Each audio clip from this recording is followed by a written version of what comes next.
Assalamualaikum warahmatullahi wabarakatuh.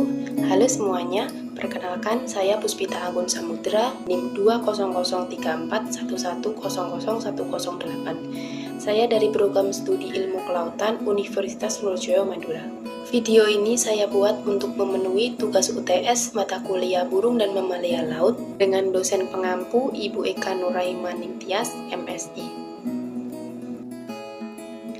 Kebanyakan dari kita sering salah mengira bahwa paus, lumba-lumba, dan dugong adalah jenis ikan atau fishes. Padahal sesungguhnya mereka semua termasuk ke dalam kelompok besar hewan mamalia. Hal ini disebabkan karena mereka memiliki kesamaan karakter dengan kelompok mamalia lainnya. Lalu, apa sih yang disebut dengan mamalia laut? Mamalia sendiri merupakan hewan menyusui dalam kelas vertebrata yang bereproduksi dengan cara melahirkan. Mamalia betina mempunyai kelenjar susu sebagai sumber makanan untuk anaknya. Beberapa ciri atau karakteristik mamalia laut adalah antaranya yang pertama yaitu memiliki bentuk tubuh ramping yang membuat mereka menjadi perenang yang sangat baik. Yang kedua yaitu mamalia laut dapat mempertahankan panas di tubuh mereka dengan lapisan yang disebut dengan lemak. Ciri yang ketiga yaitu mereka memiliki sistem pernafasan yang memungkinkan mereka untuk hidup di perairan dengan waktu yang cukup lama. Ciri yang selanjutnya yaitu mereka memiliki sistem ekskresi atau limbah yang memungkinkan mereka untuk bertahan hidup tanpa minum air tawar. Sebaliknya, mereka memperoleh air yang mereka butuhkan dari makanan yang mereka makan. Terdapat dua jenis atau kelompok mamalia laut. Yang pertama yaitu kelompok mamalia yang dalam siklus hidupnya harus kembali ke darat. Contohnya seperti walrus, anjing laut, gajah laut, singa laut, beruang kutub, dan berang-berang. Mamalia ini harus kembali ke darat, ke daerah pantai atau daratan es untuk melakukan proses reproduksi, membesarkan anak, atau hanya sekedar untuk beristirahat. Selanjutnya yaitu kelompok mamalia yang seluruh hidupnya berlangsung di perairan atau laut, seperti Ordosirenia, yaitu dugong, dan cetacea seperti lumba-lumba, paus, dan pesut. Pada tahun 2004, dari 115 spesies mamalia laut, 22 diantaranya dianggap terancam punah. Sebagian ancaman ini disebabkan oleh aktivitas manusia, seperti adanya pencemaran dan perusakan lingkungan. Untuk itu, masyarakat khususnya kita sebagai mahasiswa harus memiliki aksi dan peran dalam mewujudkan konservasi dan perlindungan mamalia laut di Indonesia.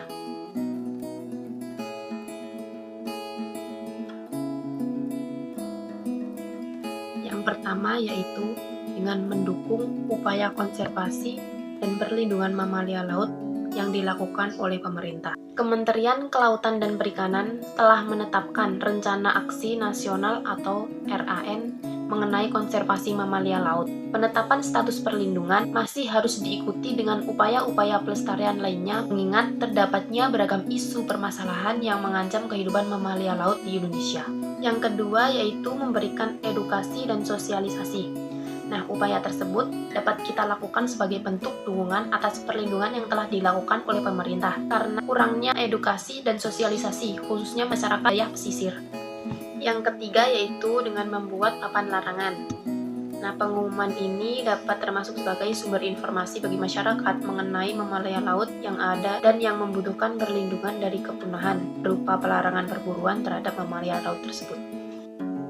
Yang keempat yaitu membuat strategi pengelolaan. Dalam upaya konservasi dan perlindungan mamalia laut, perlu dipertimbangkan ancaman tersebut dan menetapkan bentuk perlindungan yang tepat untuk konservasi mamalia laut. Yang kelima yaitu melakukan monitoring. Sebuah monitoring sangat diperlukan untuk memberikan informasi penyebab ancaman dan dampak yang dihadapi oleh spesies tersebut. Spesifiknya, kita memerlukan informasi terhadap dampak dari antropogenik dan kematian laut yang disebabkan oleh tabrakan dengan kapal, penangkapan oleh nelayan, sonar militer, dan limbah, baik di dalam maupun di luar daerah konservasi tersebut. Nah, sehingga informasi yang kita dapatkan tersebut dapat dievaluasi oleh pemerintah maupun lembaga konservasi lainnya dalam menginterpretasikan dari tahun ke tahun perubahan distribusi dan kelimpahan populasi mamalia laut. Yang keenam yaitu dengan melakukan pemetaan daerah-daerah yang rawan oleh pencurian. Praktek illegal fishing maupun penangkapan ikan secara destruktif masih saja terus berlanjut. Hal ini dilakukan karena keinginan nelayan untuk mendapatkan ikan dengan cepat tanpa mengindahkan aspek-aspek konservasi itu. Pemerintah perlu mengambil langkah-langkah dalam mengurangi praktek tersebut. Peneliti atau mahasiswa dapat melakukan kegiatan pemetaan daerah dan menempatkan pos-pos strategis dalam kegiatan pengawasan atau penangkapan liar mamalia. Yang ketujuh adalah melaporkan orang yang melakukan penangkapan mamalia laut secara liar. Demikian penjelasan singkat dari saya mengenai mamalia laut dan aksi yang dapat kita lakukan untuk mewujudkan konservasi dan perlindungan mamalia laut di Indonesia. Kurang lebihnya saya memohon maaf dan terima kasih. Wassalamualaikum warahmatullahi wabarakatuh.